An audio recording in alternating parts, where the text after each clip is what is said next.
부의 법칙. 캐서린 폰더 지음. 1. 부에 관한 고정관념을 깨라.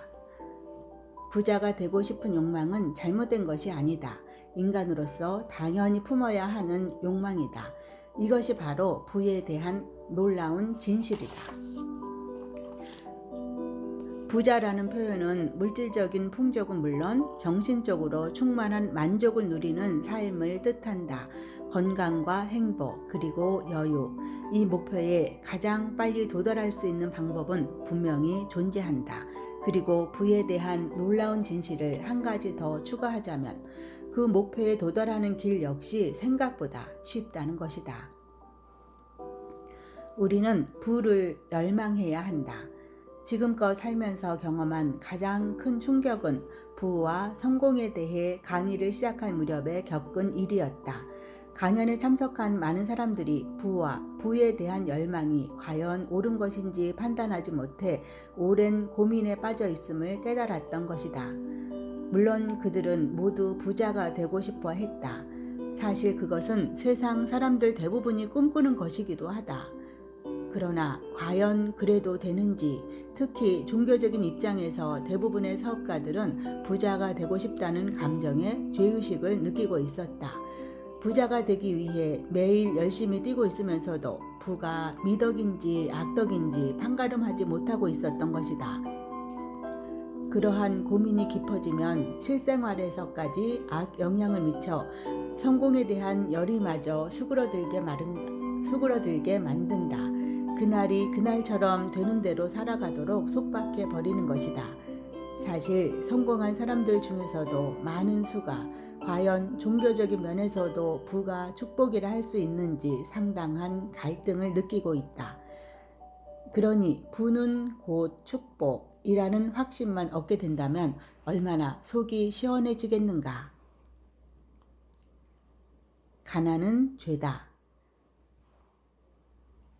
다시 한번 말하지만 부에 대한 놀라운 진실은 부자가 되고 싶은 욕망은 잘못된 것이 아니라 참으로 마땅한 생각이라는 것이다. 당신이 현재 가난하게 살고 있다면 분명히 만족감을 느끼기 어려울 것이다. 그러므로 가난해질 필요가 없다. 가난은 신이 인간을 위해 무한하게 베풀어 놓은 자원 앞에서 스스로 등을 돌림으로써 저주를 받는 일종의 지옥이다. 또한 가난은 불편하고 자존심 상하는 경험이기도 하다. 가난은 도둑과 살인자들이 득실되는 감옥이다. 가난은 세상의 남녀들을 음주와 매춘, 마약 중독, 자살에 이르도록 몰아댄다. 총명한 두뇌와 무한한 재능이 잠재된 아이들을 비행과 범죄로 몰아넣는다. 지극히 평범한 사람마저 결코 꿈도 꾸지 않았을 행위를 저지르게 만드는 게 바로 가난이다. 공산주의가 바로한 시점은 대부분 가난이 극심한 지경에 이르렀을 때이다. 가난이 몰고 오는 죄악은 이 밖에도 얼마든지 많다. 그래서 목사인 나는 많은 사람들이 자기 인생에서 가난을 뿌리 뽑을 수 있게 도와야겠다는 결심을 더욱 굳건히 할 수밖에 없는 것이다. 알고 지내는 한 의사는 인류가 겪는 모든 질병 중 열의 9은 곤궁과 궁핍, 가난이 그 원인이라고 말하고 있다. 그러니 가난이 미덕이라는 생각은 이제 그만두기로 하자. 물질 만능주의와 가난은 세상에 만연된 악덕의 공범이다. 금전적인 궁핍 속에서 생활하고 있다면 문자 그대로 악덕 속에서 생활하고 있는 것이다. 이것 또한 부에 대한 놀라운 진실이라고 할 수 있다. 언제까지고 금전적인 악덕 속에 빠져 생활할 필요는 없다. 빠져나갈 방법은 분명히 있다. 생각이 성공을 만든다. 생각은 현재의 우리를 만들었으며 앞으로의 우리도 만들 수 있다. 이것이 부에 대한 또 하나의 놀라운 진실이다.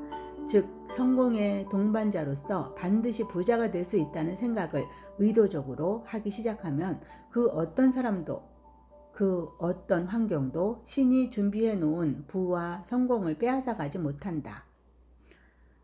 부자가 되고 싶은 욕망은 잘못된 게 아니라 마땅하고도 옳은 생각이며, 신은 나를 위해 풍성한 우주를 마련해 놓았고 내가 그것을 누리기를 원한다는 믿음, 그것이 바로 부를 이루기 위해 꼭 필요한 마음가짐이다. 그러므로 생각이 성공을 만든다는 사실은 우리가 반드시 기억해야 할 진리이다.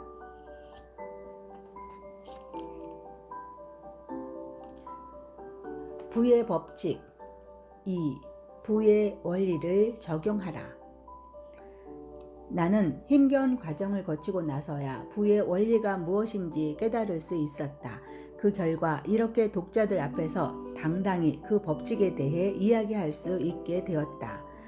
수십 년 전 인생이란 내게 절망 그 자체로 보였다. 젖먹이 아들이 딸린 과부였던 나는 직업 교육을 받은 적도 없던 터라 생계 대책이 막막한 상태였다. 친정 쪽도 재정적인 지원을 해줄 형편은 아니었다. 누구든지 그 당시에 나를 보았다면 틀림없이 이렇게 말했을 것이다.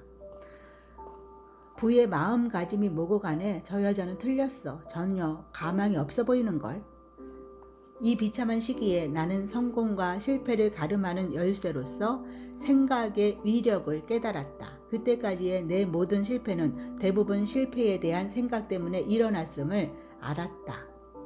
바로 그 생각의 힘을 올바로 적용할 때 비로소 건강과 행복, 성공적인 인생이 내 손에 들어오게 돼 있다. 철학자 제임스 앨런은 다음과 같이 주장했다.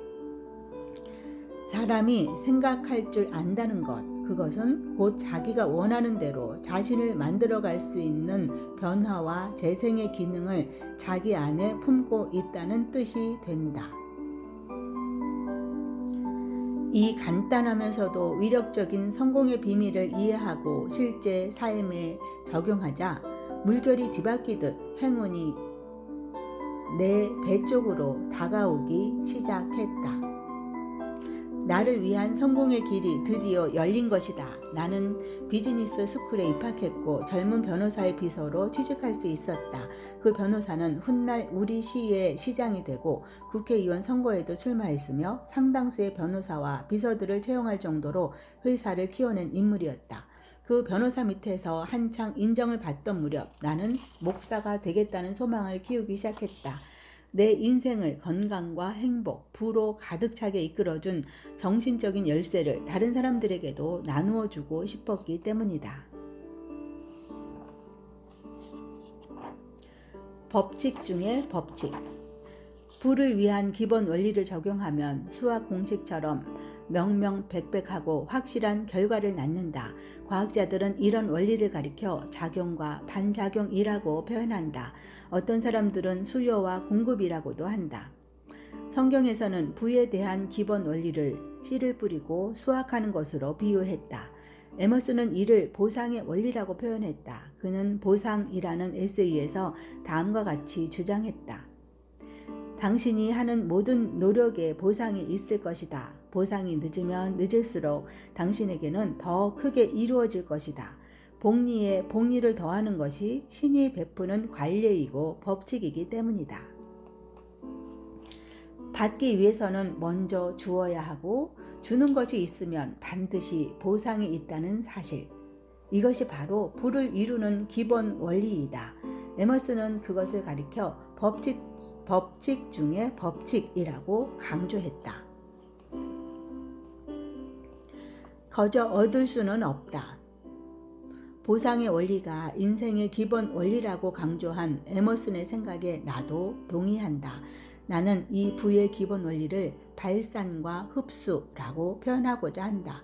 그러니까 자신의 생각과 감정, 상상을 외부 세계로 발산하면 그 결과를 고스란히 실제 삶과 일 속으로 끌어들이게 된다는 뜻이다. 원인이 있기에 결과가 있고 주는 것이 있기 때문에 받을 수 있다. 즉 아무 노력도 하지 않고 거저 얻을 수는 없는 것이다.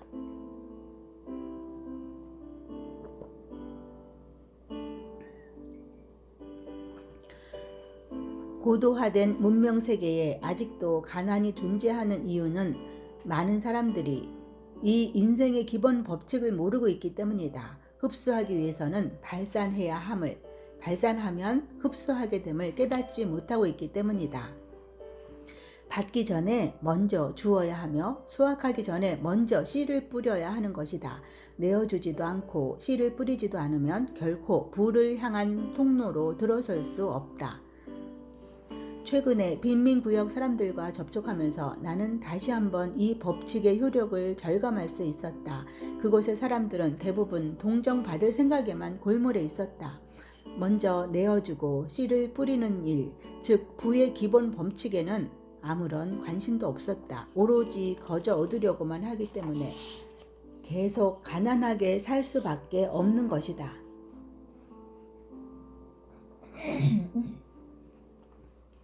아마도 이 대목에서 이런 생각이 들지도 모르겠다. 가난에 쪼들리는 사람이 남한테 줄 게 어디 있어? 그러나 보이는 것이든 보이지 않는 것이든 줄 것은 언제든지 있다. 남에게 줄 수 있는 것은 꼭 돈과 물질만이 아니다. 사소한 칭찬 한마디, 친절한 행동 하나에도 발산과 흡수의 법칙은 적용된다. 그래서 나는 이 귀중한 인생의 비밀을 전 세계인에게 알려주고 싶다. 세상에서 거저 얻을 수 있는 건 아무것도 없다. 진정으로 받고 싶은 것이 있다면 무형의 것이든 유형의 것이든 먼저 넉넉히 내어줘라. 그러면 가장 좋은 것으로 얻을 수 있을 것이다.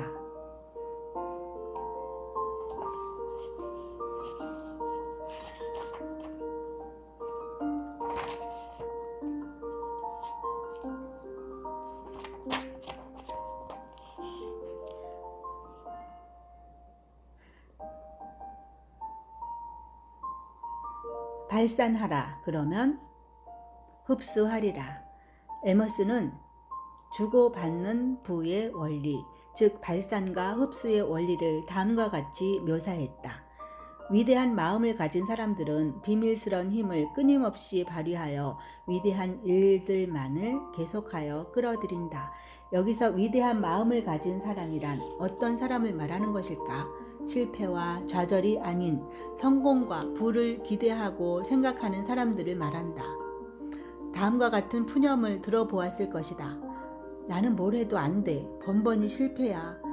세상 참 살기 힘드네. 다른 사람들은 술술 잘만 풀리더구만. 보통 이렇게 불평을 하기 시작하면 일터에서도 가정에서도 불쾌한 일들이 꼬리에 꼬리를 물고 일어나게 마련이다. 생각이 현실을 만드는 것이다. 이처럼 우리들은 의식하든 그렇지 않든 간에 모두 끊임없이 발산과 흡수의 원리를 사용하고 있다.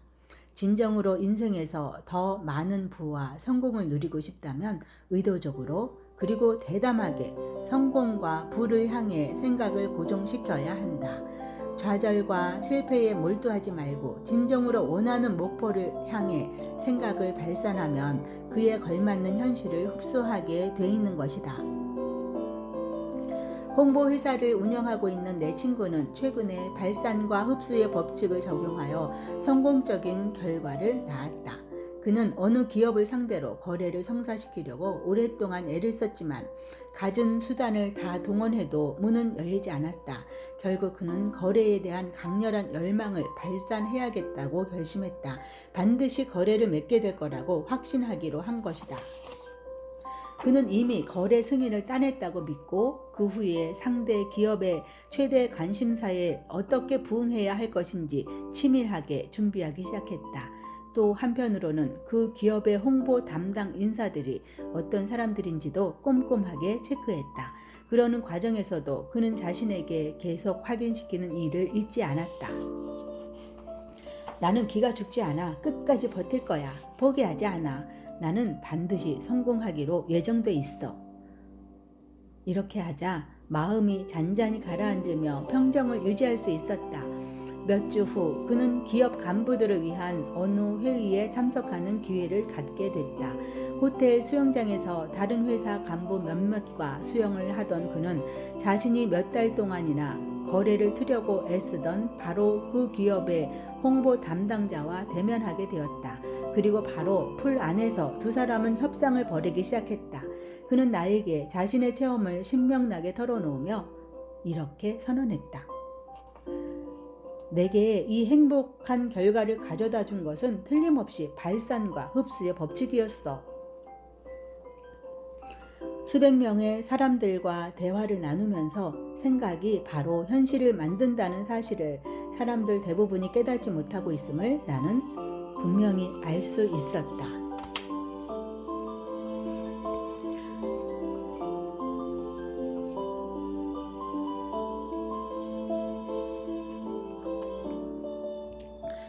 마음이 먼저다. 만사는 마음속에서 이루어진다는 사실. 이 얼마나 흥미진진한 일인가. 마음이란 이미 존재하는 세계와 아직 존재하지 않는 세상 사이를 연결하는 고리이다. 그렇기 때문에 마음속에서 이루어진 일은 현실에서 이루어지게 돼 있는 것이다. 바로 내가 원하는 대로 나의 세계를 바꿔 나갈 수 있다는 말이다. 대부분 그러한 능력을 거꾸로 사용하기 때문에 공경에 빠지는 것이다.